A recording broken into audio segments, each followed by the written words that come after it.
In the oppressive heat of the afternoon, an old man stood motionless near his truck, his wrists securely handcuffed behind his back. His eyes, tired but alert, calmly followed the gestures of the officer, who, all smiles, was meticulously searching his vehicle. The officer seemed in a good mood, too distracted to see what was hidden behind this seemingly worn-out man, a man no one seemed to take seriously. Yet there was something in his eyes that spoke of a much deeper experience than his face suggested. This man, a former naval admiral, did not seem like a high-ranking officer. His clothes, old-fashioned and worn, seemed chosen for their comfort, far from the impeccable uniforms he had worn in his youth. His face was marked with age, the wrinkles tracing the history of decades spent serving on the seas, fighting battles, weathering physical and emotional storms. But beneath this appearance of a tired old man, there was a glorious past that no one seemed to notice. A past that he no longer wanted to talk about, but which continued to silently haunt him.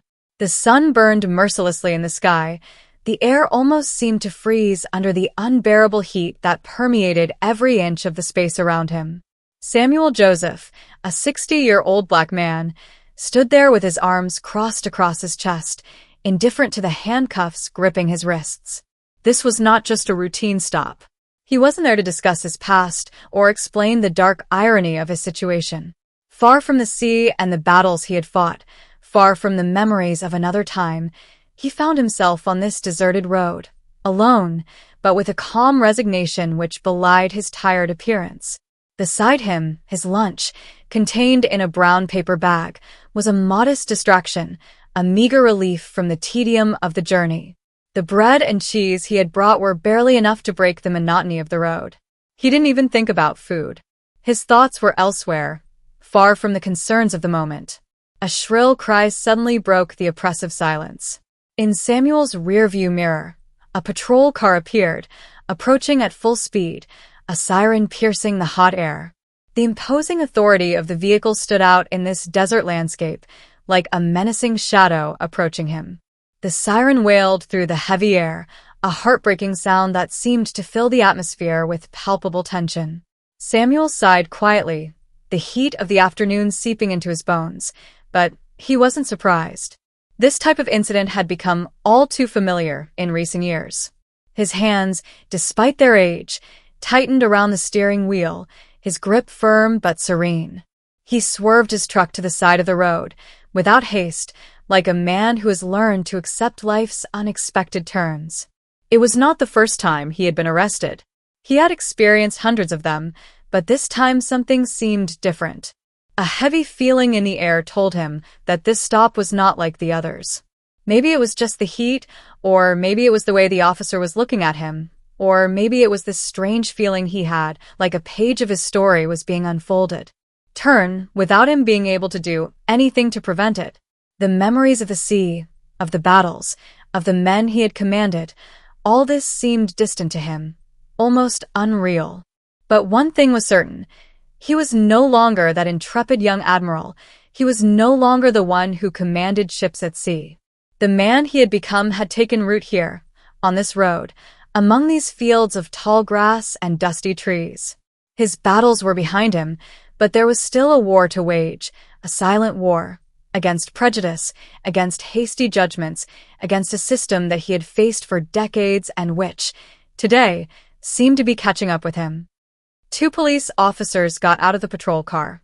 The first, a young man with a face marked by inexperience, walked awkwardly, as if trying to hide his discomfort behind a facade of confidence.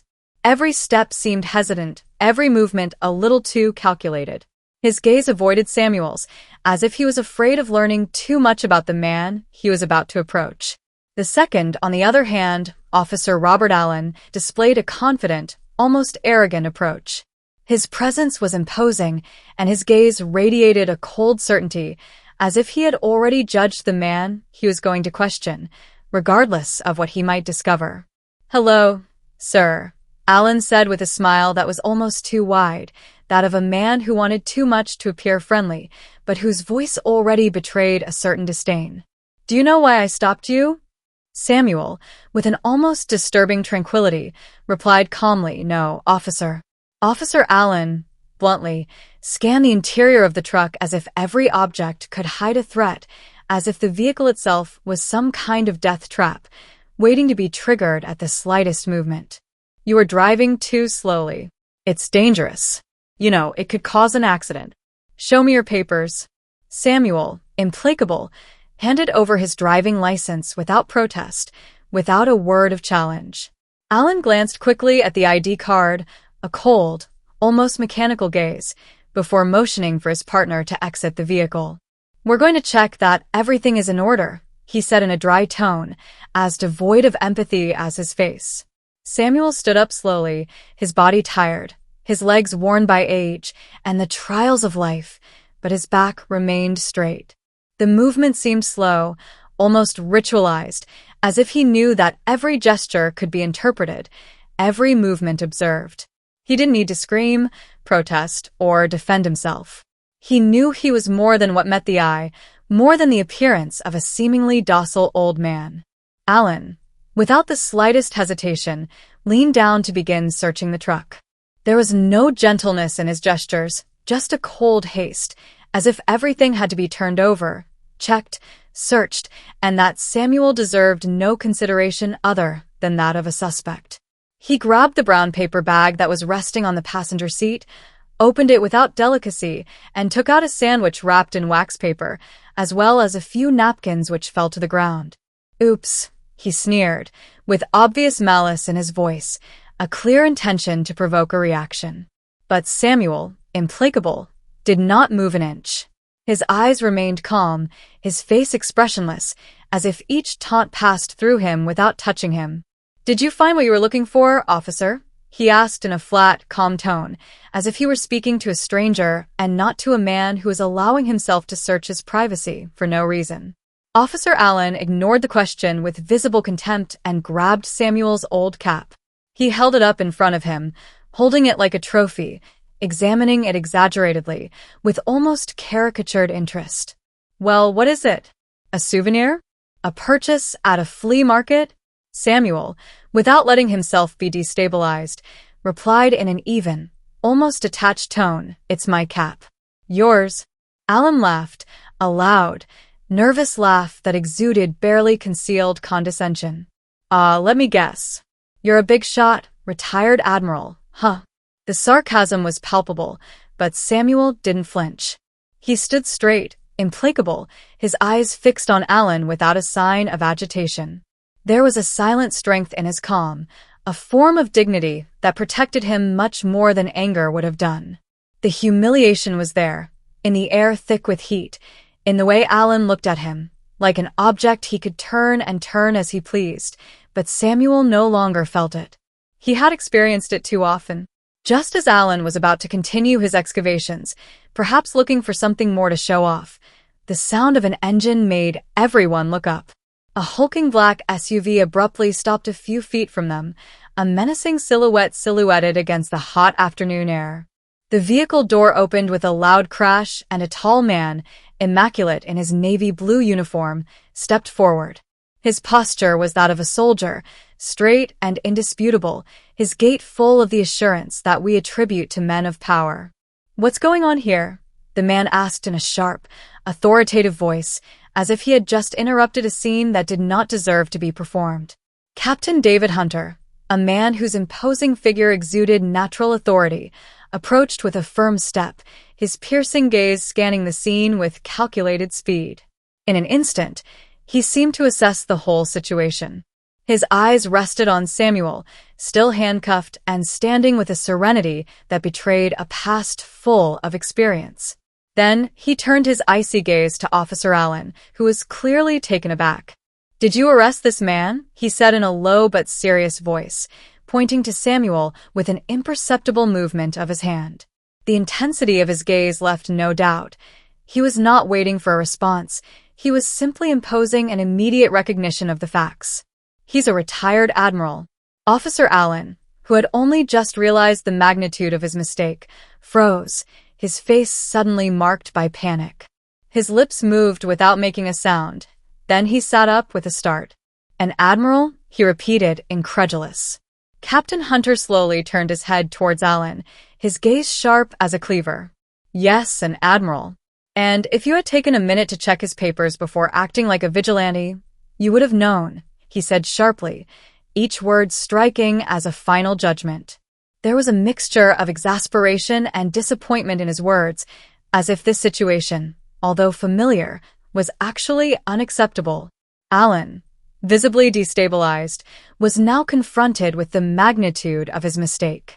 His face, initially marked by confidence and certainty, had taken on a paler complexion. His nervous smile had faded, replaced by palpable embarrassment. He had not only committed professional misconduct, he had cast a shadow on the honor of the man he had humiliated.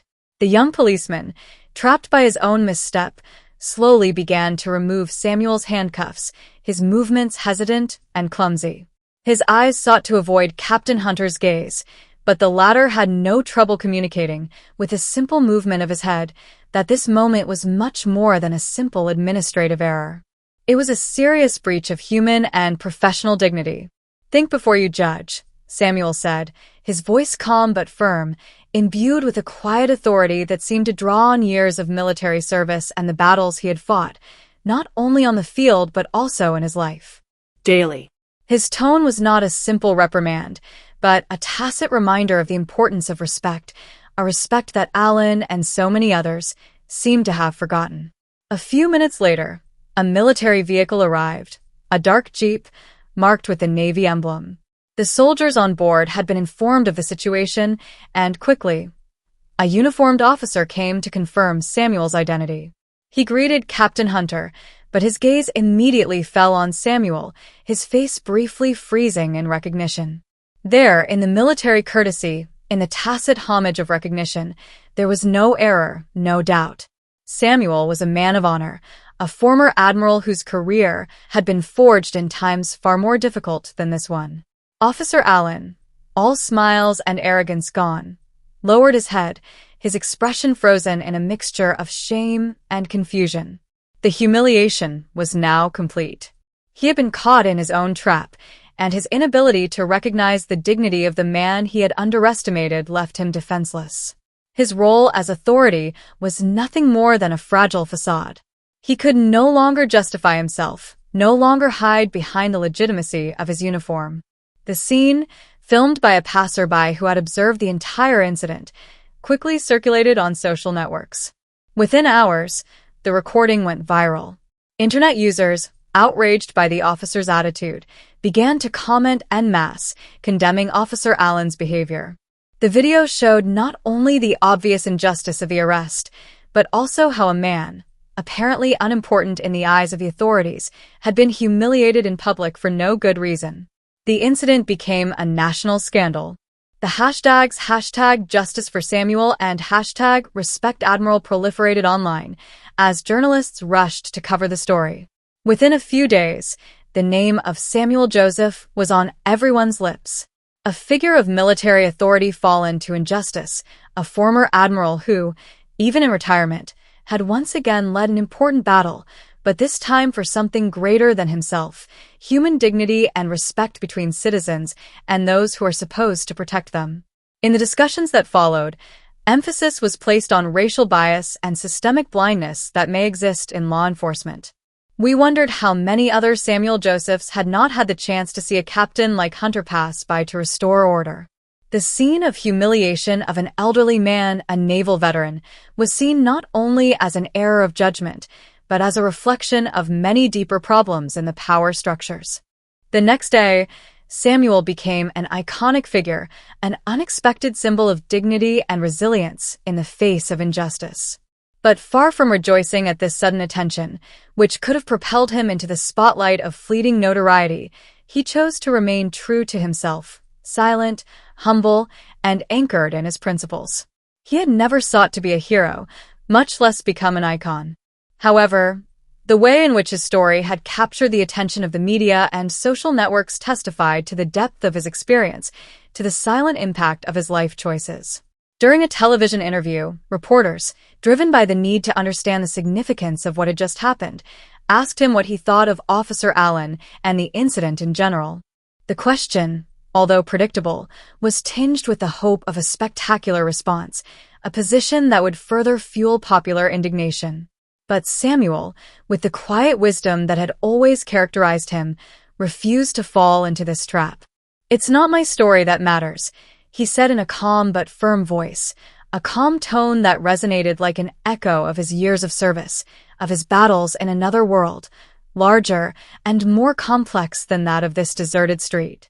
His eyes, staring straight ahead, reflected the depth of a man who had seen the world in all its glory and imperfections, a man who understood that individual stories, no matter how poignant, are often just windows into broader questions. "What it says about our prejudices and our hasty judgments is what matters," he continued. His message, delivered with disarming simplicity, struck a chord in the hearts of millions across the country. This was not a condemnation of Officer Allen, nor a demand for reparation or revenge, but a call for reflection. Samuel wasn't looking for sympathy. He simply wanted everyone to take a moment to question the way we perceive and treat others, too often basing our judgments on superficial appearances or stereotypes. "Don't judge a book by its cover," he added, a proverb which, in his mouth, became much more than a banal phrase. He made it a principle of life. Samuel's words, carried by millions of people through social networks, television shows, and coffee chats, spread like a shock wave. His voice, soft but assured, cut through the fog of prejudice that too often surrounded human interactions. He was not just the man who had been stopped on the road. He became a sort of mirror in which society could look at itself and question itself. How do we treat others? What do we really know about the people we meet every day? And why do we so often allow ourselves to be guided by preconceived ideas, by instant judgments and irrational fears? The sheer force of his words triggered a collective introspection. Across the country, heated discussions began to emerge in homes, schools, workplaces, and even in political spheres. Samuel did not want to be a spokesperson for the oppressed or a champion of the anti-police movement. What he wanted was to encourage people to look beyond the facades and ask themselves if, in their daily lives, they too were facing their own prejudices, even those that hide in hidden corners. Invisible. And meanwhile, Samuel, true to his nature, returned to his simple life, away from the limelight. His little truck, his cap, his modest lunch in a paper bag, these elements were his landmarks, his reality. He was not looking for recognition or admiration. He knew his story had helped make a difference, even if it wasn't measured immediately and probably never in the way the media would have liked. He returned to his solitary walks, to his reflections on life, always with the same serenity that he had cultivated throughout his military career. He knew that this kind of change didn't come instantly. Real transformations take time, often invisible and silent. But he felt, deep down, that something had changed. His words had opened a breach in the collective consciousness, and although the results were not immediate, he believed that this awareness would eventually translate into concrete actions. Returning to his daily routine, Samuel lived in the conviction that it was not external recognition that counted, but the simple fact of having planted a seed in the minds of others. A seed that, with time, could bear fruit in the form of respect, understanding, and tolerance. Samuel Joseph, the man who had been judged too quickly, had now written an important page in the history of his country, not through a spectacular act, but through his ability to remain true to himself, to its history, and its values.